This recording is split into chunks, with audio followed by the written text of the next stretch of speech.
యథార్థవంతునికి నీతియే రక్షణ, భక్తిహీనత పాపులను చెరిపివేయును. పాపులకి వచ్చే మొదటి లక్షణం ఏమిటంట?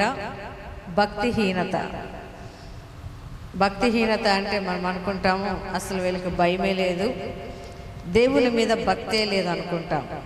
కానీ భక్తిహీనత అంటే భక్తి ఉంటుంది కానీ ఆత్మీయ జీవితానికి సరిపడే అంత భక్తి వారికి ఉండదు. చాలామంది లోకంలో ఉండేవాళ్ళు చూడండి, ప్రార్థనకి వెళ్తున్నామన్నా, ప్రార్థన చేసుకుందామన్నా, లేకపోతే మందిరానికి వెళ్దామన్నా, మందిరంలో కాసేపు ప్రార్థన చేసుకుందామన్నా చాలామంది అంగీకరించరు. ఎందుకంటే వారికి భక్తి తక్కువగా ఉంది కాబట్టి. వారు ఎక్కడో ఒక చోట బలహీనపడి లోకములో పాపపు మార్గములో నిలిచారు కాబట్టి దేవుని సన్నిధిలో ఎక్కువ నిలబడడానికి ఇష్టపడరు. ఫంక్షన్స్కి వెళ్తే ఉదయం వెళ్ళి సాయంత్రం దాకా ఉంటాము, కానీ మందిరం అనేటప్పటికీ చాలామంది ఏం చేస్తారు, టైంకి అయిపోవాలి అని చాలామంది ఏం చేస్తారు, ఇంతసేపు ఆ ప్రార్థన, ఇంతసేపు ఆ వాక్యం, ఇంతసేపు ఆ పాటలు అని సనుక్కుంటూ ఉంటారు. అంటే వారిలో వారికి తెలియకుండానే భక్తిహీనత ఉందని అర్థము కాదు. భక్తి ఉందనుకోండి, ఎంతసేపు ప్రార్థనలో ఉన్నా విసుగు అనిపించదు, ఎంతసేపు దేవుని మందిరంలో ఉన్నా చికాకు అనిపించదు. కానీ ఈ భక్తిహీనులు ఎక్కడ నిలవబడతారంట? దేవుని మందిరములో కన్నా, దేవుని సన్నిధిలో కన్నా వీరికి కలిగిన భక్తిహీనతను బట్టి ఎక్కువగా బయట ఉండడానికే ఇష్టపడతారు. అయితే ఆ భక్తిహీనత వలన వీళ్ళు చాలా మంది ఏం చేస్తుంటారంట, బలాత్కారమును దాచిపెడతా ఉంటారంట. భక్తిహీనులు ఏం చేస్తారంట, బలాత్కారమును దాచిపెడతా ఉంటారంట. ఆ మాటని సామెతలు 10:11 వ్రాయబడి ఉంటుంది. అయితే ఇంకా ఆ భక్తిహీనత వలన, బలాత్కారమును వారు మోయట వలన సామెతలు 10:16 వ్రాయబడి ఉంటుంది, భక్తిహీనునికి కలుగు వచ్చుబడి పాపము పుట్టించును అని వ్రాయబడి ఉంటుంది. భక్తిహీనునికి వచ్చే డబ్బు ఏమైపోయిందంట, వారి జీవితంలో పాపం నుండి పుట్టిస్తుందంట. అంటే మొదటిగా మందిరంలో నిలవబడడానికి ఇష్టపడరు.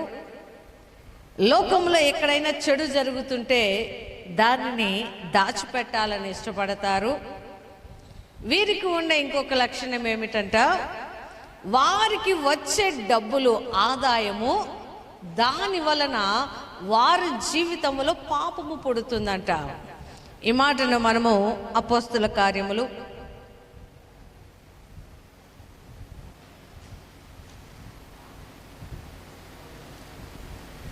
5వ అధ్యాయము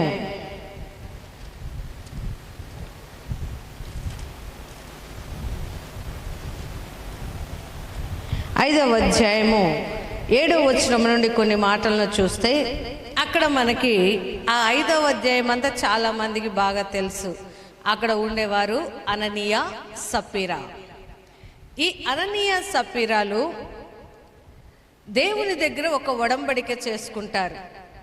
అదేమిటి ఒడంబడిక అంటే, అయ్యా మీరు పరిచర్య చేయడం కొరకు, అపోస్తలులు పరిచర్య కొరకు మాకు కలిగిన ఆస్తులను అమ్మి, మాకు కలిగిన సమస్తమును అమ్మి మీ పాదాల దగ్గరికి తీసుకొస్తాము అని అక్కడ ఉన్న సంఘములోని వారు ఒడంబడిక చేసుకున్నారు.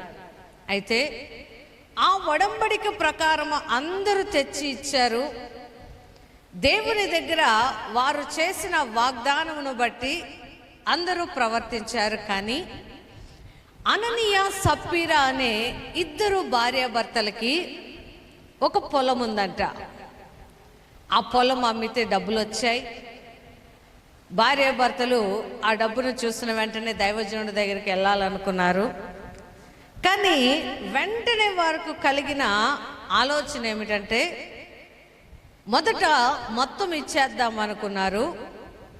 రెండవ మాట వచ్చేసి ఏమైపోయింది, కొంచెము దానిలో దాచుకొని కొంచెము దైవజనుడికి ఇద్దాము అని ఇద్దరు భార్యాభర్తలు కూర్చొని చక్కగా మాట్లాడుకున్నారు. అయితే దైవజనుడు దానిని ఆత్మ ద్వారా గ్రహిస్తాడు. ఈ భార్యాభర్తలు ఇద్దరు ఏం పని చేశారు అని గ్రహించి అననీయాని అడుగుతాడు. అననీయ, నీవు తెచ్చిన నీ పొలమును అమ్మిన డబ్బు మొత్తం ఇదేనా అంటే అననీయ అంటాడు, మొత్తం అంతా ఇదేనయ్యా. నేను అమ్మిన పొలానికి వచ్చిన డబ్బులంతా ఇవేనయ్యా అని తీసుకొచ్చి పేతురు ముందు పెట్టినప్పుడు పేతురు మనసులో బాధపడతా ఉంటాడు. ఎందుకంటే చాలామంది దేవుని దగ్గర ఒడంబడిక చేసుకున్న తర్వాత దేవునితోటి ఒక సమాధానమును ఏర్పరచుకున్న తర్వాత వారే దాన్ని ఏం చేస్తారంటే అతిక్రమిస్తారు. ఎందుకంటే దేవుడు ఎవరిని కూడా బలవంతము చేసే దేవుడు కాదు. ఎవరిని కూడా మీరు నాకు ఇంత ఇవ్వాలి అంత ఇవ్వాలి అని అడిగే దేవుడు కాదు. అయితే చాలామంది వారి జీవితంలో జరిగిన క్రియలను కార్యాలను మరచిపోకుండా దేవుణ్ణి గుర్తు చేసుకోవడం కోసము, దేవునికి కృతజ్ఞత కలిగి ఇవ్వడం కోసము ఒక ఒడంబడిక చేసుకుంటారు. అయ్యా, నాకు వచ్చే జీతంలో ఇంత ఇస్తానో, లేకపోతే నాకున్న ఆస్తిలో ఇంత భాగం ఇస్తానో ఒక దేవుని దగ్గర వాగ్దానము చేసిన తర్వాత మనుషులకి ఇంటికి వెళ్ళిపోయిన తర్వాత ఆలోచనలు మారిపోతాయి. దేవుని సన్నిధిలో ఉన్నప్పుడు చాలా గట్టిగా నిర్ణయాలు తీసుకుంటారు.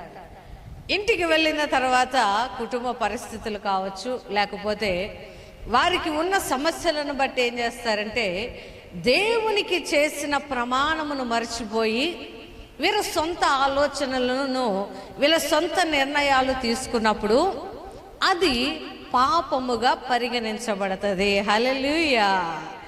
ఈ అననీయ సప్పిరాలు కూడా వారిదే పొలము, వారిదే డబ్బు, కానీ వారు చెప్పిన మాట ఏమిటంట, ఆ వెల అంతా మీకే ఇచ్చేస్తామయ్యా,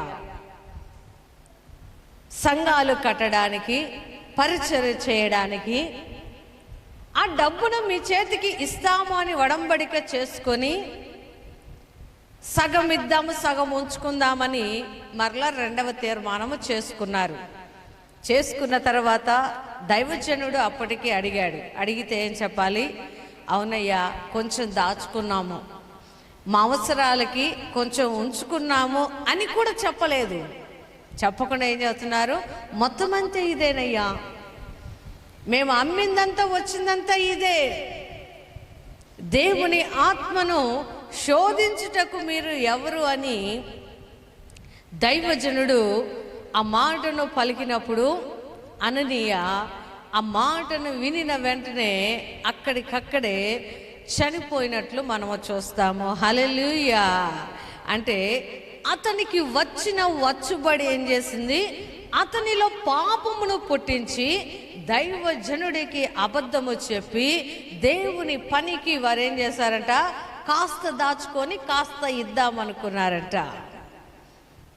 అంటే కొంతమంది అంటారు ఈ మధ్య, ఈ వాక్యం ఎవరైనా విన్నారనుకోండి, ఏంటి మీ దేవుడు డబ్బులు ఇవ్వలేదని మనుషులను చంపేస్తాడా అంటారు. మీ దేవుడు దశంభాగాలు ఇవ్వకపోతే శపిస్తాడా అంటాడు. దేవుడు దశంభాగాలు ఇవ్వకపోతే శపించడు. నీ ఆస్తిలో నువ్వు ఇవ్వకపోతే దేవుడు నిన్నేమనడు. కానీ నీవు దేవునికి మాట ఇచ్చి వాగ్దానం ఇచ్చి ఇది ఇస్తానయ్యా, ఎందుకు ఇస్తాను, నా జీవితంలో నీవు చేసిన కార్యాలకి, నీవు చేస్తున్న క్రియలకి నేను నీ పని కొరకు సహకరిస్తాను అని వాగ్దానము చేసి ఆ వాగ్దానమును బట్టి నీవు వెనుగు తిరిగితే నిన్ను పట్టుకున్నవాడు అపవాది అవుతాడు. అంతే కదా అనుకుంటాం. రోజు ఎక్కడో ఒక చోట పాపం అనే మాట వింటా ఉంటాం కదా, అదేం పెద్ద సమస్య కాదనుకుంటాం. అయితే పాపము చేసే వారితో పాటు పాపము చేసే ప్రాంతాలలో పాపము జరుగుతున్న పరిస్థితిలో మనము నిలవబడినా కూడా మనకు కూడా అదే పరిస్థితి వస్తుంది. హల్లెలూయా. కొంతమంది క్రైస్తవులైన స్త్రీలైతే దైవజనుడికి అబద్ధం చెప్పరు. నేను చాలామంది స్త్రీలను చూస్తా, పురుషులైనా కొంచెం దైవజనుడికి అబద్ధం చెబుతారేమో, కానీ క్రైస్తవ స్త్రీలలో నేను గమనించింది ఏమిటంటే వారి ఇంట్లో ఉన్న పురుషుల కంటే కూడా సేవకుల దగ్గర అబద్ధం చెప్పడానికి భయపడతారు. నేను సంఘంలో ఉన్నప్పుడు చాలామంది స్త్రీలను చూసినప్పుడు నాకు ఆ విషయంలో వారు చాలా గొప్పగా కనబడతారు. ఇంటి యజమానుడి కన్నా కూడా దైవజనుడిని, కాపరిని సంఘములోని స్త్రీలు చాలా ప్రేమిస్తారు, గౌరవిస్తారు. అయితే ఈ సప్పీరాకి దైవజనుడితోటి అంత అనుబంధము లేకపోయిన దానిని బట్టో, లేకపోతే భర్త మాటకి వ్యతిరేకంగా నిలవబడకూడదు అన్న మాటను బట్టో ఆమె తన భర్త చేసిన పాపములో ఏకీభవించినప్పుడు భర్త చూసిన మరణమునే ఈమె కూడా రుచి చూడవలసి వచ్చింది. హల్లెలూయా. ఇద్దరు చచ్చిపోయారు. వారు సంపాదించిన ఆ పాపపు సొమ్ము వారికి ఏమైపోయిందంట, మరణాన్ని తీసుకొచ్చిందంట. వారు సంపాదించి దాచుకున్న ఆ డబ్బు ఇద్దరిలో ఎవరు కూడా అనుభవించలేదు. ఈరోజు కూడా చాలామంది, అందుకే యేసు ప్రభు బైబిల్లో ఒక మాట అంటాడు, ఎవరు కూడా ఇద్దరు యజమానులకి దాసులుగా ఉండరు. ఉంటే సిరికైనా లేకపోతే దేవునికైనా దాసులుగా ఉంటారు. వీరు ఎవరికి దాసులుగా ఉన్నారు? ఇద్దరికి దాసులు. డబ్బు కావాలి, సేవకుడి మాట నిలబడాలి. డబ్బు ఉండాలి, దైవజనుడి మాట నెరవేర్చినట్టు ఉండాలి. పూర్తిగా నెరవేర్చడం కాదు, నెరవేర్చినట్టు. అందరు ఇచ్చారు కదా, మేము ఇచ్చాం, అందరితో పాటు మేము. ఇలాంటి చిన్న చిన్న తప్పిదాలు దేవుని ఎడల చేస్తున్న వారిని బట్టి వారి జీవితంలో పాపము నిలిచి ఉంటుందండి. ఆ పాపము నిలిచి ఉన్న వారు ఏం చేస్తూ ఉంటారంట, మంచి పనులు చేయడానికి, మంచి పనులు చేస్తున్న వారిని చెడగొడతా ఉంటారంట. ప్రసంగి 9వ అధ్యాయము 18వ వచనాన్ని చూస్తే అక్కడ మనకి ఈ మాట కనబడుతుంటది, యుద్ధాయుధముల కంటే జ్ఞానము శ్రేష్టము, ఒక పాపాత్ముడు అనేకమైన మంచి పనులను చెరుపును. పాపాత్ములు ఏం చేస్తారంటండి, మంచి పనులను చెరుపుతా ఉంటారంట. మంచి పని ఏమిటి? భూమి మీద మనం ఇల్లు కట్టుకోవడం, బిడ్డల్ని చదివించుకోవడం, పెళ్ళిళ్ళు చేసుకోవడం మంచిది, మంచిది కాదని కాదు. అయితే దేవునికి కూడా మన జీవితంలో స్థానం ఉండాలి. దేవుని మందిరము ప్రారంభించడము, కట్టడం అనేది మంచి పని.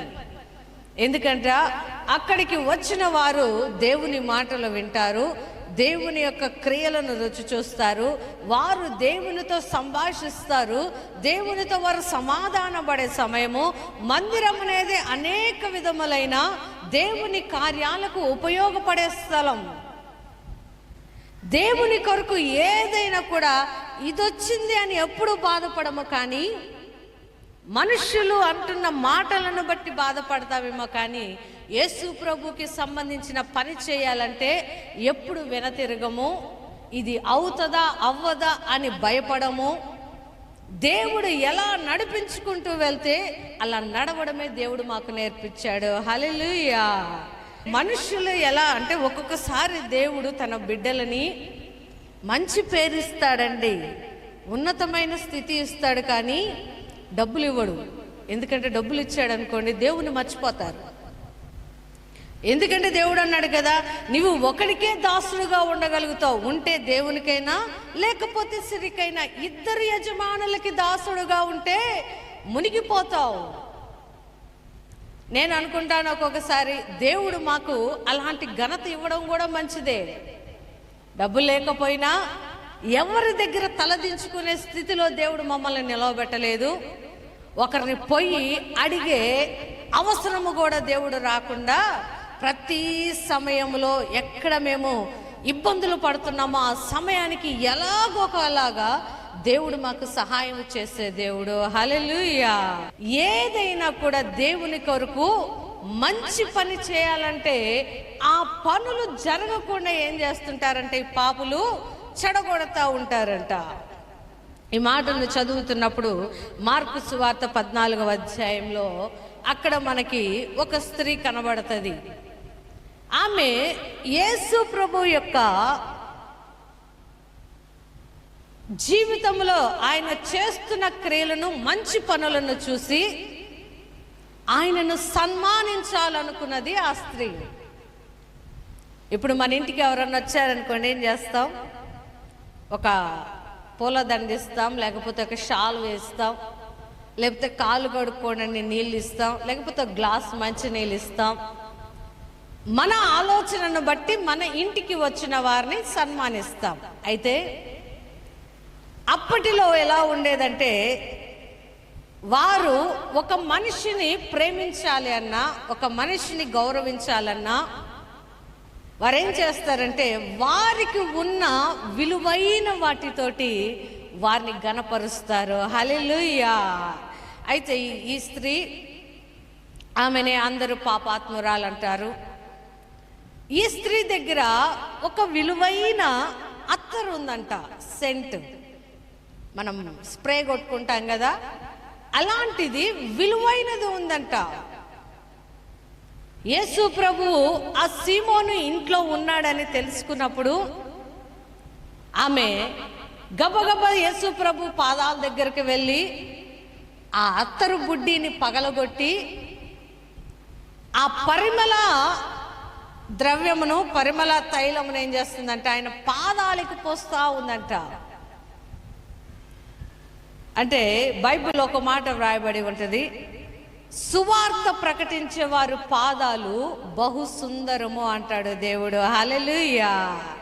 యేసు ప్రభువు పరిచర్య చేసి, యేసు ప్రభు తన పాదాలతోటి నడుస్తూ, కొండలెక్కుతూ, మనుషుల కోసం అరణ్యాల వెంట వెళ్తూ, ప్రార్థన చేస్తూ, అలసిన ఆయన పాదాలకి ఏం చేస్తుంది? అత్తరు పూస్తూ సేద తీరుతా ఉంది. ఒక్కోసారి పాస్టర్ గారు బాగా అలసిపోయినారు అనుకోండి, ఆయన అలసట నాకు అర్థమైపోయింది. ఆయన అడిగినా అడగకపోయినా పడుకొని ఉంటే ఎవరివో ఒక ఇంట్లో వాళ్ళు ఏం చేస్తాం, ప్రేయర్ ఆయిల్ తీసుకెళ్ళి పాస్టర్ గారి పాదాలకు పోస్తూ ఉంటాం. ఆయన నిద్ర లేచిన తర్వాత ప్రశాంతంగా కాస్త రిలీఫ్గా ఉంది నాకు అంటారు. నేను అనుకున్నాను, యేసు ప్రభు అనేక చోట్ల సంచరిస్తూ ఉంటాడు కాబట్టి ఆయన పాదాల యొక్క అలసటని ఆమె చూసిందని నాకు అనిపించింది. ఎందుకంటే అక్కడ సీమోను హృదయంలో సనుక్కుంటున్నప్పుడు దేవుడు అంటాడు, నీ ఇంటికి వస్తే నువ్వు కాలు కడుక్కోవడానికి నాకు నీళ్ళు కూడా ఇవ్వలేదు. కానీ ఈమెం చేసిందంట, విలువైనది తీసుకొచ్చి పోస్తా ఉంటే అక్కడ ఉన్నవారు చూసి సనుక్కుంటా ఉన్నారంట. యేసు ప్రభువుకి సేద తీర్చే పని చేయడం మంచిది. యేసు ప్రభువుకున్న అలసటని గుర్తెరిగిన ఈమె ఆయన పాదాలకు అత్తరు పూస్తూ ఆయన కొంచెం రిలీఫ్గా ఉంటుందని హృదయంలో అనుకొని ఆ పరిచర్య చేస్తూ ఉంటే అక్కడ ఉన్నవారు ఏమనుకుంటున్నారంట, గొనుక్కుంటున్నారంట ఆ పరిచర్య చేస్తున్న ఆమె మీద. అందుకని అక్కడ ప్రసంగిలో అంటాడు, పాపాత్ములు ఏం చేస్తారంట, మంచి పనులు జరగనీయకుండా చెడగొడతా ఉంటారంట. అందుకే యేసు ప్రభు అంటారు, మీరు ఎందుకు ఆమెను తొందర పెడుతున్నారు? మీరు ఎందుకు ఆమెని తొందరగా హడావుడి చేస్తున్నారు? ఆమె విలువైన పరిచర్య చేస్తూ ఉంది. హల్లెలూయా. మంచి పని చేస్తూ ఉంది ఆమె. ఆమెనెందుకు మీరు ఇబ్బంది పెడతారు అంటే వీళ్ళు అంటున్నారంట, అయ్యా అంత విలువైన అత్తరు నీకు పుయ్యడం వేస్ట్ అయ్యా. ఎవరికంట? యేసు ప్రభుకి ఆ అత్తరు పూయడము వ్యర్థము అంటున్నారు అక్కడ ఉన్నవారు.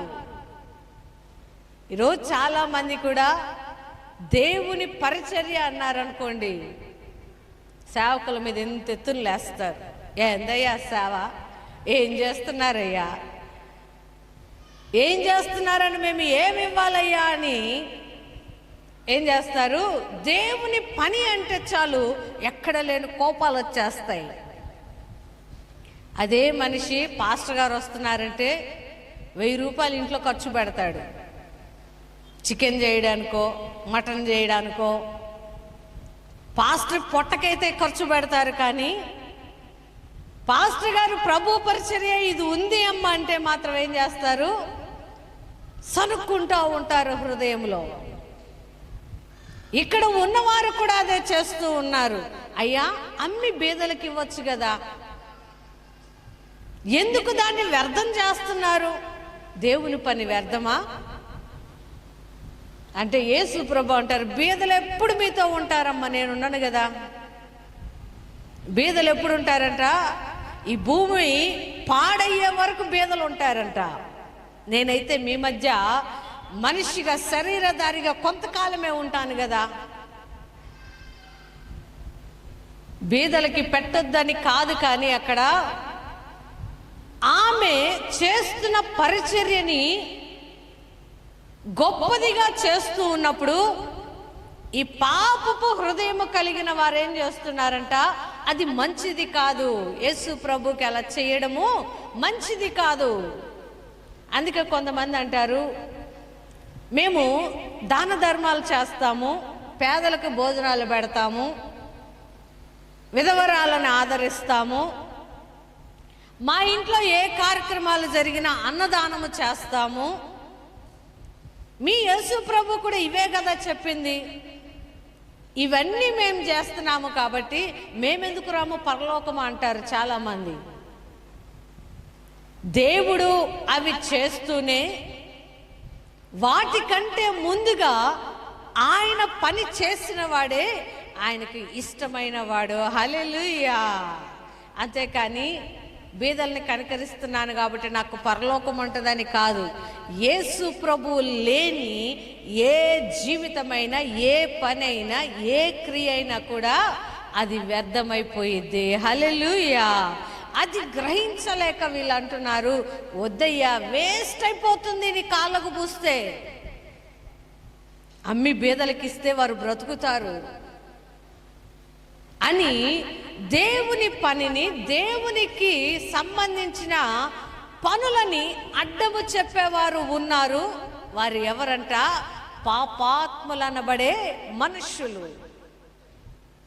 పాపపు హృదయం ఉన్నవారు దేవుని పనిని జరగనీయకుండా దేవుని పనులకి ఆటంకంగాను అడ్డుగాను ఉంటారంట.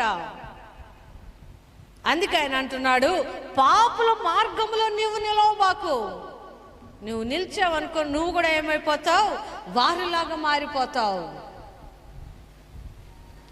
దేవుని నుండి దూరము చేసే మనుషుల మధ్య మనము నిలవబడినప్పుడు వారిలాగా మనము కూడా మారిపోయే అవకాశం ఉంది. లోకంలో ఒక నానుడు ఉంటుంది కదా, 6 నెలలు ఒకరితో సహవాసం చేస్తే చాలంట మనం వాళ్ళలాగా మారడమో వాళ్ళు మనలాగా మారడం అయిపోయిద్దంట. అలాంటి జీవితాలు మనుషులవి కాబట్టి పాపుల మార్గమునందు మీరు నిలవక అని దేవుడు హెచ్చరికగా ఒక మాటను మనకు చెబుతా ఉన్నాడు. ఒకవేళ అలాంటి పాపపు హృదయం కలిగి యేసు ప్రభు దగ్గరికి వస్తే వారు ఆయన క్షమించమని వేడుకున్నప్పుడు ఆయన అంటాడు, ఇక నీవు పాపము చేయొద్దు అంటాడు. హల్లెలూయా. అంతేకాని ఇంకా పాపము చేస్తా ఉండమ్మా, నేను క్షమిస్తానని చెప్పలేదు ఆయన. ఇహ నీవు పాపము చేయకు. మనుష్యుల హృదయాలు బలహీనమైనవి కాబట్టి ఆ బలహీనతలో వారు పడిపోకుండా ఉండాలి అంటే పాపులు నిలవబడే మార్గంలో మనము నిలవపడకూడదు. హల్లెలూయా. 3వ మాటని మనము చూస్తే, పాపులు అంటే ఎప్పుడు దిగులు పడతా ఉంటారంట. ఏం పడతా ఉంటారండి? దిగులు. ఎందుకు దిగులు పడతారంట? యెషయా గ్రంథము 33వ అధ్యాయము 14వ వచనాన్ని చదువుకుందాం.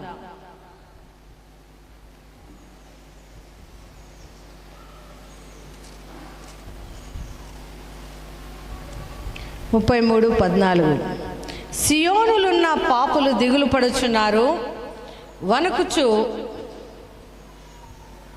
వణుకు భక్తిహీనులను పట్టెను. మనలో ఎవడు నిత్యము దహించు అగ్నితో నింపబాలగలడు? మనలో ఎవడు నిత్యము కాలుచున్న వాటితో నివసించును? ఏం చేస్తారంట వీళ్ళు? పాపులు ఏ దిగులు పెట్టుకుంటారంట? మేము ఎప్పుడు అగ్నిలో పడాలా? మేము ఎప్పుడు దాంతో నివాసము చేయాలా? ఎప్పుడు మేము దాంట్లో పడిపోతామా అని ఏం చేస్తుంటారంట? దిగులు పడుతూ ఉంటారంట. నిజమే, భక్తిహీనత మనలో ఉన్నప్పుడు, దేవునికి మనము దూరం అయిపోయి ఉన్నప్పుడు, పాపము మనల్ని ప్రేరేపిస్తూ ఉన్నప్పుడు మనం ఎలా ఉంటామంట? బలాత్కారము చేస్తున్న మనుషులను సమర్థిస్తాము. మన భక్తిహీనత వలన మనకు వచ్చే డబ్బు కానీ, సంపాదన కానీ, ఆస్తులు కానీ, అవి మనకి మరణములోనికి తీసుకెళ్ళినప్పుడు ఇంకా పాపులకు కలిగే భయం ఏమిటంట? వారికి కలిగే దిగులు ఏమిటంట? మేము నరకములో పడిపోతామేమో, అగ్నిలో పడిపోతామేమో, మేము నిత్యము కాలుచున్న నరకములో పడి ఉండాలా అని దిగులు పడతా ఉంటారంట పాపులు. అటువంటి దిగులు మనకు ఉండకూడదు అని యేసు ప్రభు ఈ భూమి మీదకి వచ్చి మనుషులలో ఉన్న పాపాలని లెక్కించడం మొదలు పెట్టాడు. హల్లెలూయా. పాపాలను లెక్కించినప్పుడు ప్రతి మనిషికి ఏది పాపము, ఏది మంచి, ఏది చెడు, ఎక్కడెక్కి మనము వెళ్ళాలి, ఎక్కడ మనము నిలవపడకూడదు అని మనుషులకి మనోనేత్రాలు వెలిగింపబడ్డాయి. హల్లెలూయా. ఈ మాటకి రూఢి ఏమిటంటే లూకా సువార్త 5వ అధ్యాయము 7-8 వచనాల్లో అక్కడ మనకి పేతురు కనబడతాడు. ఆయన సముద్రం మీద వలలు వేసి రాత్రంతా ఏ చేపలు పడక ఉంటే ఆ వలల్ని కడుక్కుంటూ ఉన్నారంట. కడుక్కుంటూ ఉన్నప్పుడు యేసు ప్రభు వారిని చూసి, మనుషులందరూ యేసు ప్రభు మీద పడుతూ ఉంటే ఆ జన సమూహాన్ని ఆయన దాటిపోయి ఈ సీమోను పేతురు యొక్క పడవనెక్కి కొంచెం లోతుకు నడిపించు అని ఆ సీమోన్ని యేసు ప్రభు ఏం చేస్తున్నాడట? అడుగుతున్నాడంట. యేసు ప్రభువు పర్మిషన్ తీసుకోకుండా అడుగు పెట్టే దేవుడు కాదు. ఎందుకంటే ఆయన దేవుడు, ఆయనకి ఏ అధికారమైనా ఉంది. కానీ సీమోను పేతురుని అడుగుతున్నాడంట, నేను నీ దోణి ఎక్కొచ్చా అంటే సీమోన్ అన్నాడు, ఎక్కయ్యా, నా దోణి ఎక్కు అంటే కొంచెం లోతుకి నడిపించు.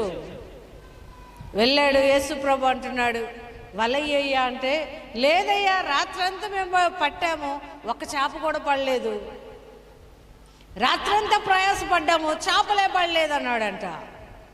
అయినా నీ మాట చొప్పున వేస్తాను నేను. నువ్వు చెప్పావు కదా ఏమని? నా ఆలోచన కాదు, నా జీవితము, నా తెలివితేటలు కాదు, నీవు చెప్పావు కాబట్టి ఇప్పుడు వల వేస్తా అని వల వేసినప్పుడు ఎలా పడ్డాయంట చేపలు? ఆ చేపలు ఆ వల పిగిలిపోయి పడవ కూడా మునిగిపోయేటట్టు చేపలు పడ్డాయంట. హల్లెలూయా. అప్పుడు పేతురు అంటున్నాడంట, అయ్యా, నేను పాపాత్ముణ్ణి, నువ్వు నన్ను విడిచిపోయాయా, నన్ను వదిలేసి వెళ్ళిపోయాయా అని పేతురు చేసిన పాపాన్ని యేసు ప్రభు దగ్గర ఒప్పుకుంటున్నాడంట. హల్లెలూయా. బైబిల్లో పాపం ఏమిటంట? దేవుని మాటను కాదనడమే పాపం. దేవుని మాట ఆజ్ఞ అతిక్రమమే పాపం. ఫస్ట్ పేతురును యేసు ప్రభు వలయ్యా అంటే ఏమన్నాడు?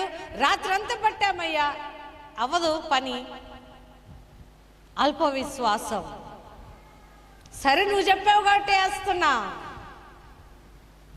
ఎప్పుడైతే దేవుని యొక్క అద్భుత క్రియలు పేతురు తన జీవితంలో రుచి చూసిన వెంటనే అడుగుతున్నాడు, నేను పాపాత్ముణ్ణి, నీ క్రియలు నా కంటికి కనబడలేదు, ఈ పాపాత్ముని విడిచిపెట్టి వెళ్ళు అని బతిమాలుకుంటున్నాడు పేతురు.